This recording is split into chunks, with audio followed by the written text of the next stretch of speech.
Welcome to Failed Utopia, the podcast about utopian ideas and paradise lost. We look at utopian concepts of the past, present, and future, as well as utopian societies and communes, which promise the world to eager followers, but inevitably fail when it all starts to unravel.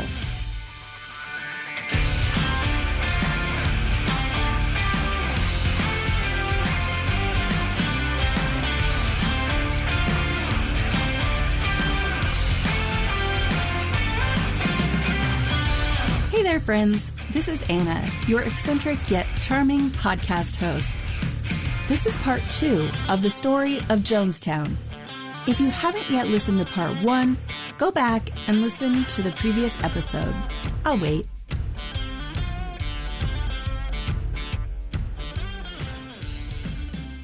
Some episodes of this podcast contain disturbing or upsetting topics. Use your discretion for yourself and those around you. This won't be appropriate for kids. If you feel you need support, please find help through a crisis line, mental health professional, or a friend or family member. I have resources including crisis hotline phone numbers listed in the show notes.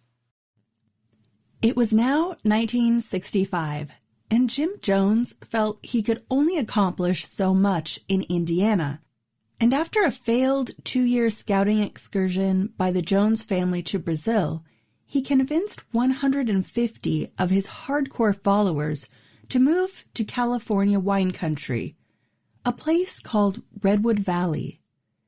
There's no doubt that Jim Jones was an incredibly talented orator, but as time went on, his powerful, fiery sermons turned increasingly dark and apocalyptic.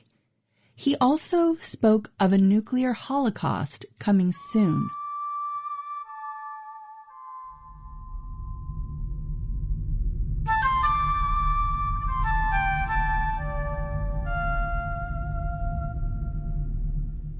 Redwood Valley had been mentioned in an Esquire magazine list of places you'd want to be in the event of a nuclear holocaust, and reportedly, that's what drew Jim's attention to that particular spot. In fact, he explicitly spoke about a deep cavern in the mountains that would be safe from radiation fallout. At the same time, he spoke on the lighter side about giving their children a more wholesome life. The idea was to set up a rural community with all the work and all the rewards shared equally. Paired with the undercurrent of social justice Jim preached, this was a pretty attractive proposition in the mid-1960s. People's Temple had atrophied badly while the Jones family was away in Brazil for 2 years. And during the California years, the community went to Herculean lengths to gain back its former size and influence. Temple members, including Jones himself, worked themselves into exhaustion, but it paid off.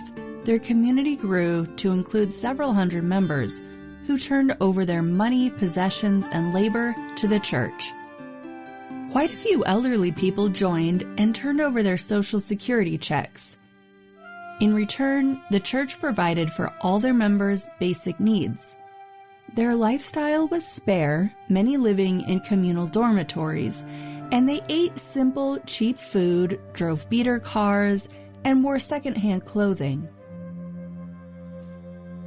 While the positive utopian messages of social justice, integration, and socialism drew followers to the flock, Jim used darker means to keep them there.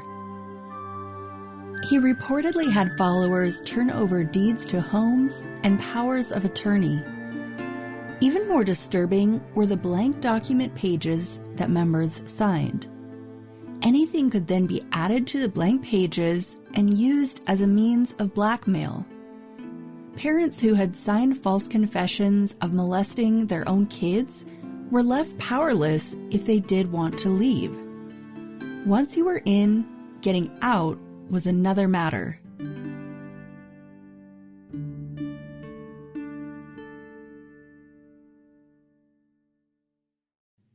When I first learned of this blackmail scheme, it immediately reminded me of reports from Scientology defectors, and indeed reports of other cult-like methods such as physical abuse, sexual abuse, overwork, sleep deprivation, alienation from family members, strange and brutal public punishments, and other forms of mind control would eventually come out about People's Temple. Many members reported sexual misconduct by Jones as a means of control. He also started using a lot of drugs and just acting very bizarre. Many of these public punishments and beatings were recorded, and if you hear his demented, high-pitched laughter during some of these strange events, it's extremely disturbing. The more power he gained, the more he became unhinged, abusive, and power-hungry. Members were poor, even destitute. They'd given every cent they had to the church, and many had become estranged from relations who hadn't joined People's Temple. Outside relationships of any kind were discouraged. This was an excellent means of control and keeping even unhappy members in the fold. Jones ordered the few who did manage to leave to move at least 500 miles away, with harassment and violence as the consequence for staying too close. One defector recounted having to sign a document giving her children to the church and putting her fingerprints on a gun before she could leave. These types of coercive control methods are interesting because they seem to be in direct contrast to the utopian ideas that the entire community was supposedly founded on. But the thing with any community is that it's made up of individuals, and you can't make rules that work equally well for everyone. At least, so far in human history, the rules of society create winners and losers. When the losers start to agitate or defect, a charismatic leader can turn into an iron-fisted dictator. This is a theme that has come up again and again as I've researched for this podcast, so we'll be coming back to it often throughout future episodes. People's Temple devotees were very much typical abuse victims in that they idolized Jones, even called him father, and blamed themselves for the mistreatment and punishments, only asking what they had done to deserve it and how they could do better and earn his praise and approval. Many members did sometimes doubt Jones's tactics, but there was some intense groupthink at play. People thought that if other reasonable people they knew and respected were okay with what was going on, it must be okay. They doubted their own instincts and judgment. One former member compared it to the fable about a frog boiling to death in a pot as the water slowly heats up. Another phenomenon that may have been at play is that many people who hold very strong opinions actually double down rather than reassess their beliefs when presented with facts to the contrary. It's an unfortunate feature of human nature, which has been explored in research regarding people who believe strongly in conspiracy theories. Finding out unflattering or even frightening information about Jones could have caused acolytes to become even more devoted. Admitting they'd been wrong about him all along would have been cognitively almost impossible, not even an option, so the rationalizing and denial would commence. Nonetheless, there were church members who saw hypocrisy. They noted that while Jones preached equality, temple leadership was all white. When a group of members called this out publicly, several people did leave, and this enraged Jones. For obvious reasons, he didn't want defectors telling their stories to the outside world. Jones became increasingly paranoid, believing the FBI and CIA were watching him, and he saw enemies and traitors everywhere. Despite his paranoia, he was right to be worried about the defectors.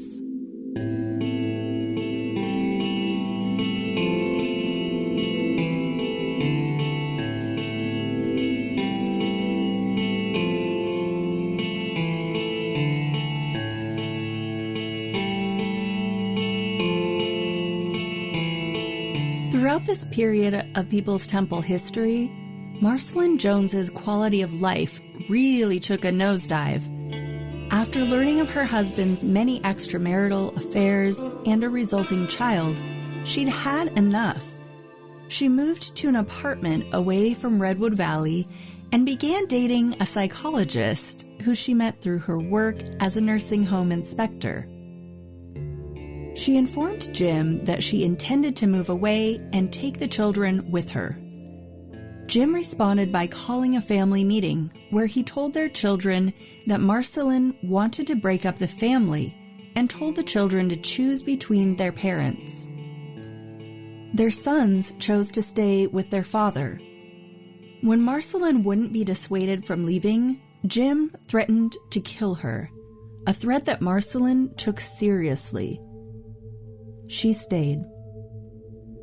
Sadly, this threat would ultimately come true. Marcelyn was one of the hundreds to die at Jonestown. In another disturbing family episode at Redwood Valley, the Joneses' son Stephen overdosed multiple times on his father's Quaaludes, twice leaving suicide notes. He later said he wasn't planning on dying, he just wanted attention. Even after these incidents, Jim continued leaving his drugs, including amphetamines and tranquilizers, lying around the house and in the refrigerator where the children could get to them. Jones had a full-blown drug habit by this time, alternating ever greater doses of uppers and downers to fuel himself through long, grueling, manic days, and then turn himself off for a few hours to sleep. In addition to exacerbating his eccentric behavior, it didn't help his rampant paranoia.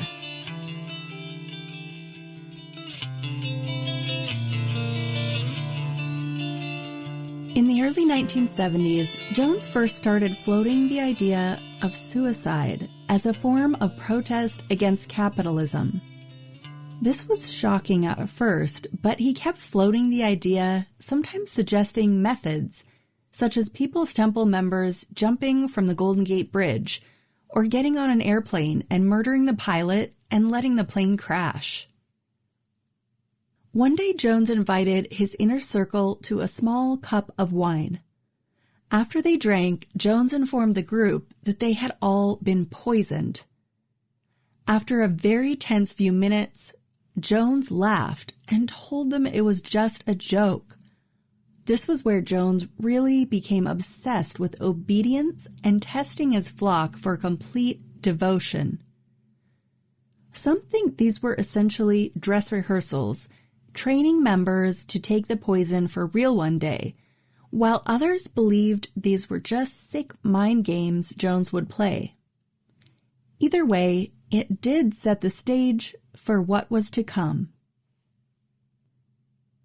Between his paranoia about being monitored by the FBI and CIA and what he saw as the racist capitalist failings of the U.S., Jones was ready to move People's Temple again by 1977. He spoke of the need to be ready to relocate to another country should a dictatorship rise up in America and start putting people in concentration camps. The small South American country of Guyana was an English-speaking country with cheap land and a socialist slant, not under too much American influence. People's Temple secured a lease of land from the Guyanese government quite easily, as they were happy to have Americans to provide a buffer along a border disputed by neighboring Venezuela. In what seems like a big red flag to me, but apparently didn't to Jones, the Guyanese government had actually tried to establish communities in the interior of the country, but they all failed. The jungle was too harsh. Virtually all Guyanese people lived on the coast for a reason. The interior terrain was only accessible by plain, river, or laborious bushwhacking through the jungle, so it was sparsely inhabited by only a few hardy miners and indigenous people. Jones purchased some land in the remote, dense jungle and started sending some members to begin building Jonestown, his new utopia. The first settlers worked long hours in the jungle heat to start creating a livable settlement from scratch. They would send videos back to the U.S. showing a very utopian vision of life in the new commune. The reality, of course, was quite different. In the meantime, back in the U.S., the facade of Jim Jones and People's Temple was starting to crack and come down. Defectors had spilled secrets to journalist Marshall Kilduff, who published an expose in New West magazine. It was not flattering. Jones realized he couldn't keep the lid on things any longer and directed all the People's Temple members remaining in the U.S. to get passports and head to Guyana.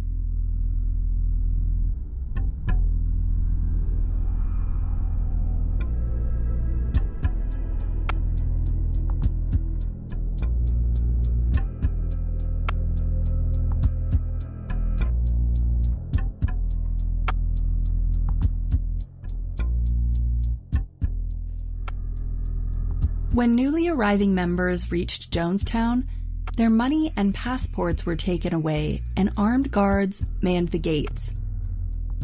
For many members, it was now obvious that this was not the utopia they were promised, but it was too late. There was no escape.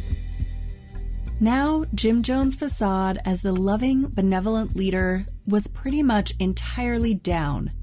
He spent his days ranting over the town's PA system for hours at a time about increasingly unhinged delusions, such as mind control and paranoid tirades about the evil of the outside world and strange conspiracies. It was relentless. By now, many knew something was wrong and Jim Jones was crazy, but they were trapped. They didn't have phones or radios. Incoming and outgoing mail was opened and read, with outgoing letters being sent back for revisions if not sufficiently glowing about the settlement. The town operated like a work camp. Some described it as a plantation. It was overcrowded, primitive, hot, and grueling with 12 or more hour workdays, with remaining hours monopolized by long sermons from Jones, which frequently lasted late into the night. They did make a bit of headway, planting crops and building cabins and even a medical clinic and a daycare. Jones called it socialism. But despite the entire population toiling like slaves from sunup to sundown, the community didn't produce enough food, and people went hungry. Meanwhile, Jones himself enjoyed cold soda, a fan, and a comfortable bed in a private cabin he shared with 2 mistresses, and didn't work in the fields like the rest. He surrounded himself with loyal armed bodyguards. Punishments became more brutal and bizarre, and included involuntary injections with sedatives and solitary confinement. People were deliberately isolated from their own families, both outside and inside the commune. Sometimes they weren't even allowed to have their meals together or speak to each other.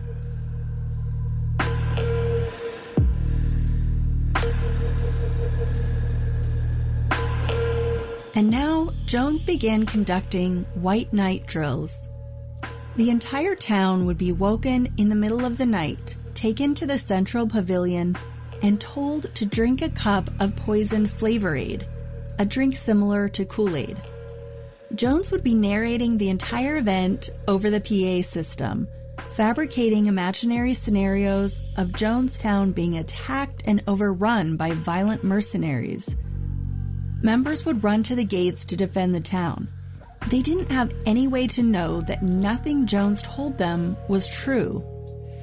Then the entire event would be called off, with Jones explaining that it was all a test, and that if they were ready to die at any moment for their ideals, they passed the test. Jones preached over and over about what he called revolutionary suicide. He He used every mind control technique he had cultivated in his followers over the preceding months and years to convince them that they had to be willing to die for their cause. The utopian dream of Jonestown had transformed into a dystopian nightmare. Complete obedience to the paranoid, deranged Jim Jones, and a willingness to die at the snap of his fingers.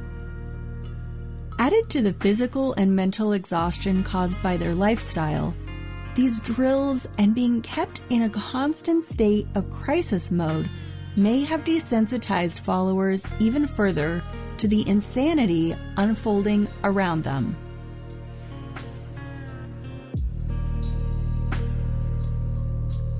Back in the U.S., there was increasing alarm over People's Temple and Jonestown.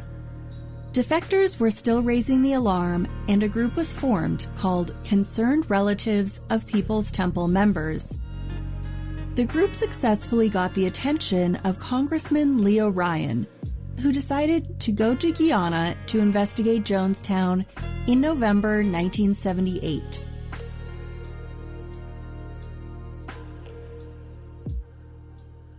He was accompanied by another member of his staff, some press, and concerned family members. When the visiting group arrived in Jonestown, the residents had had the fear of God put into them by Jones. They told the visitors that they were happy and didn't want to leave.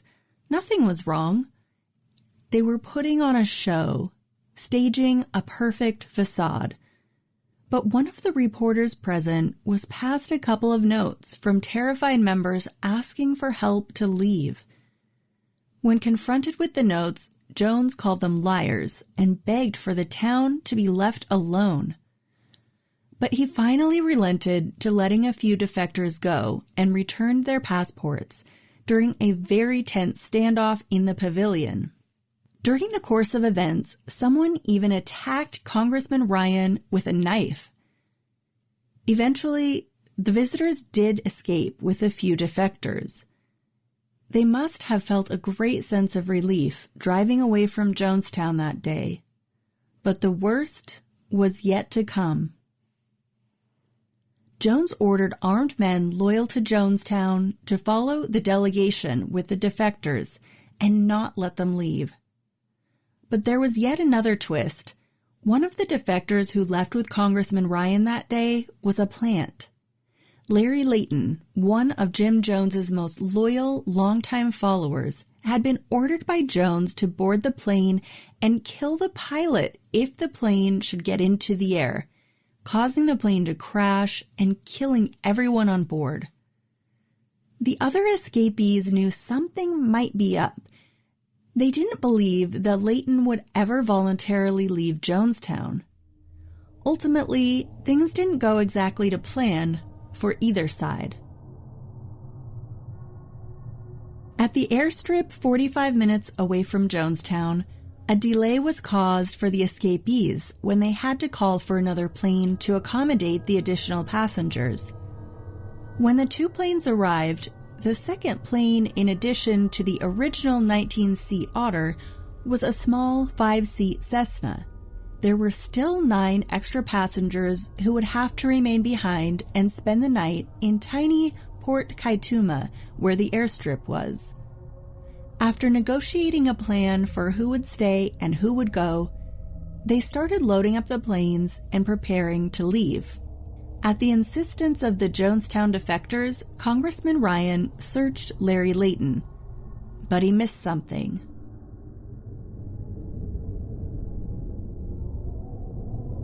As they tried to board the two planes, the Jonestown attackers arrived and opened fire. Larry Layton had boarded the Cessna with a few of the Jonestown defectors, and he also pulled out his gun and started shooting. By the time the shooting stopped, Congressman Ryan, 3 journalists, and one of the Jonestown defectors were all dead. Others were shot but survived their injuries. A few ran and escaped into the jungle. Only the small Cessna remained operational, and the 2 pilots fled with 1 passenger on board. The remaining survivors were left to spend a tense night in Port Kaituma, praying that the gunmen from Jonestown wouldn't come back to finish the job, and hoping the wounded would last the night. They were all evacuated the following morning. Larry Layton would later be tried for murder in Guyanese courts, but because the people he'd shot survived, he was acquitted. He was extradited to the U.S., where he ultimately served a prison sentence for conspiring to kill a congressman. After almost 20 years in prison, he was paroled in 2002, when one of the people he'd shot spoke on his behalf at a parole hearing. Back in the Jonestown Pavilion, all hell broke loose. Jones began recording the final minutes at Jonestown.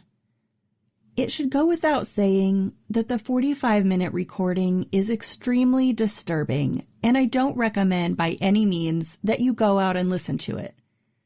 That said, it's also instructive, offering an up-close look at the end result of brainwashing, an insight into the states of mind of Jones and his followers that day. The recording is very upsetting, and it is not for everyone. But if you do decide to give it a listen, let me know what you thought about it.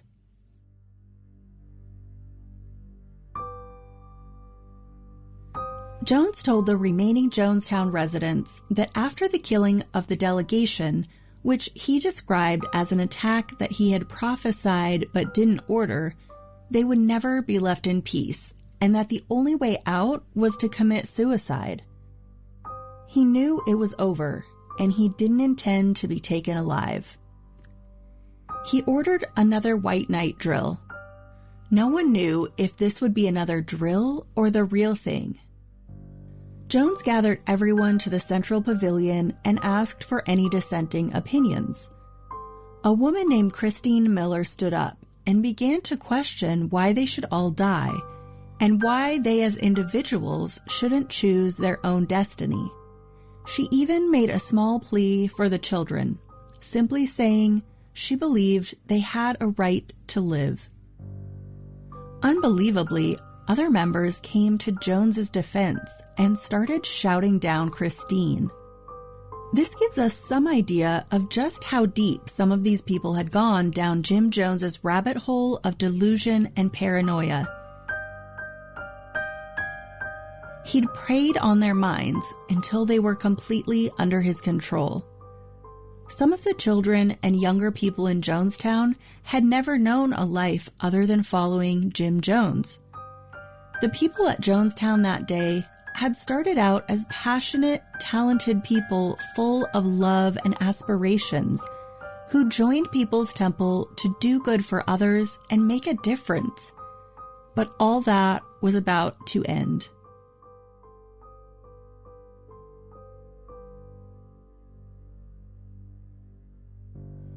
After some discussion and back and forth, Christine's dissenting voice was overridden. The entire exchange is much longer, but it's fascinating and heartbreaking in equal measure. For a moment, Christine injects some reason and hope into the conversation. It almost sounds like the ship can be righted before it's too late. But Jones and the other true believers ultimately prevail, and the vats of poison are brought out. Vats prepared by Jonestown's doctor, Larry Schacht. Schacht must have slept through class the day they taught the Hippocratic Oath in medical school.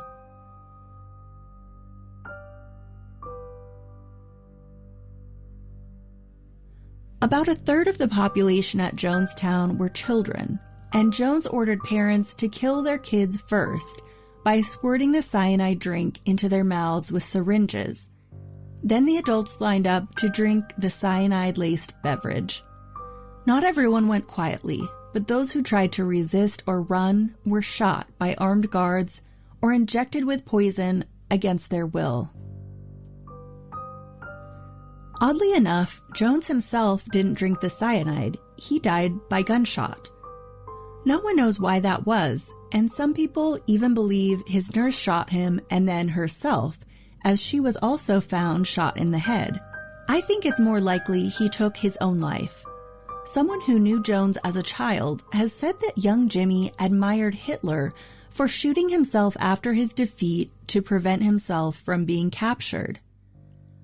One of Jim Jones's surviving sons, Stephen, also believes it was a self-inflicted wound, given that it wouldn't fit his father's character and megalomania to allow someone else to do the shooting. That still doesn't explain why he didn't drink poison like the rest.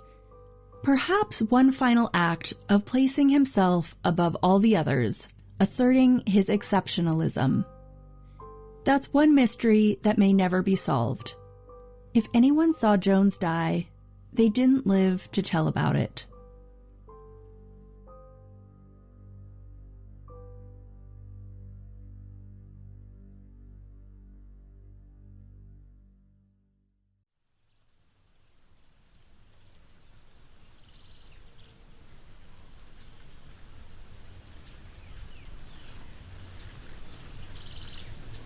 The following day, the Guyanese government sent 120 troops to the Jonestown compound.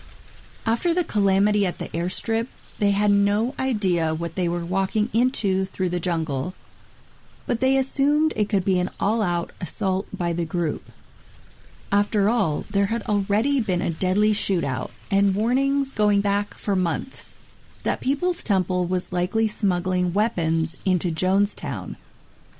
There were over 900 residents, including Vietnam vets home from the war, who would be formidable in a jungle conflict. The Guyanese soldiers proceeded painstakingly through the mud and heavy mist that morning, expecting attack at any moment. But of course, in the end, the attack they feared never came. The troops walked not into an ambush, but into a surreal scene of eerie silence and carnage. An anonymous Jonestown victim had written on a scrap of paper, "Darkness settles over Jonestown on its last day on Earth."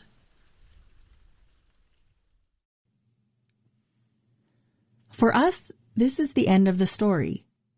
But for those who survived Jonestown or who lost loved ones to the poison or the bullets, that day wasn't the end at all.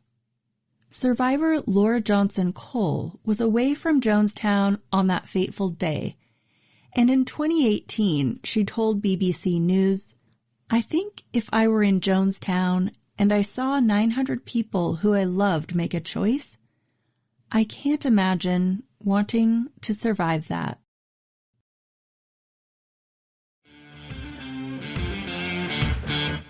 If you enjoyed this episode, please subscribe and leave a rating or review on Apple Podcasts to help other people find it. Tell your friends about it, and if you want to support the pod directly and help keep new episodes coming, you can donate to the show through the link in the show notes. Connect and stay in the loop on the website, failedutopia.com, or the Facebook page at Failed Utopia Pod. Failed Utopia episodes are written and produced by me, Anna Roberts.